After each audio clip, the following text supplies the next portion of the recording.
What's going on, my people? Got a box here. We'll unbox that. But first, make sure you check out DNKKnives.com. If you or someone you love needs a good cutting instrument, you can check them out.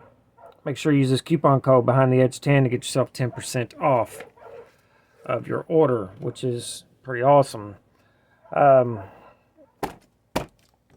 We're going to unbox this with a Spyderco Manix 2, which has been awesome. This just got dropped off by FedEx, and luckily I was here and my son was here because they just left it at the end of the driveway like savages.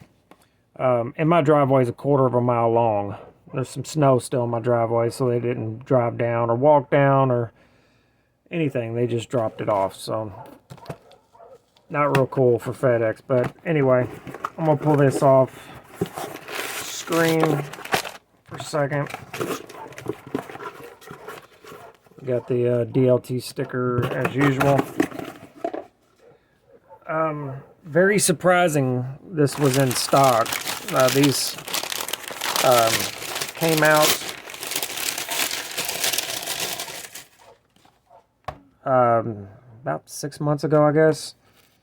And this is the model I wanted, and it was sold out pretty much everywhere, but I found somehow ran into it on DLT, and I was like, I better get it. This is the burgundy and black stretch to XL, which is a Seki City, Japan model. It's got a ridiculous amount of oil on it. This is a sprint run that is in, Jesus Christ, they oiled the hell out of that, in PD1, micro melt PD1 steel, which is an analog of crew wear, so a excellent tool steel. I've had a stretch 2XL before. I had the G10 before. I had this, I don't think I had a regular size in K390, but this is the XL, so it's about a 4-inch blade. Here it is against the Manix 2 to give you a rough estimate of, if you have a Manix, you'll know size. Micro Melt PD1 is a excellent tool steel. It's made by Carpenter, I believe. I may be mistaken there. Spyderco's done quite a few of these sprint runs. They did all of the Japanese lockbacks, basically, or all the popular ones, the Delica, the Endura, and so on, and Della. But I wanted this one specifically because you get the full 4-inch blade and the choil, and not bad looking. Of course, it's not centered. They never come centered. You can center it by taking it apart and bending the liners a little bit, but I'm not going to bother. As long as it's not rubbing, I really don't care because I'm going to use this. Pretty sharp out of the box as usual. The grinds are pretty even on each side, which is surprising because they usually aren't, but not a big deal. I have a couple pocket clips I've had for a while. I'm going to put on here real quick. I got a gold one and a stone washed. The gold one would look like that. That won't be too bad. And we're going to go with the gold one. These are on washers. They are excellent knives, really. The lockback kind of throws a lot of people off because the fidget factor just really isn't there with a lockback. That's not why I got this knife. I got the knife because of the steel mostly. I like the size of it. It was 150 bucks, so relatively affordable, or 157.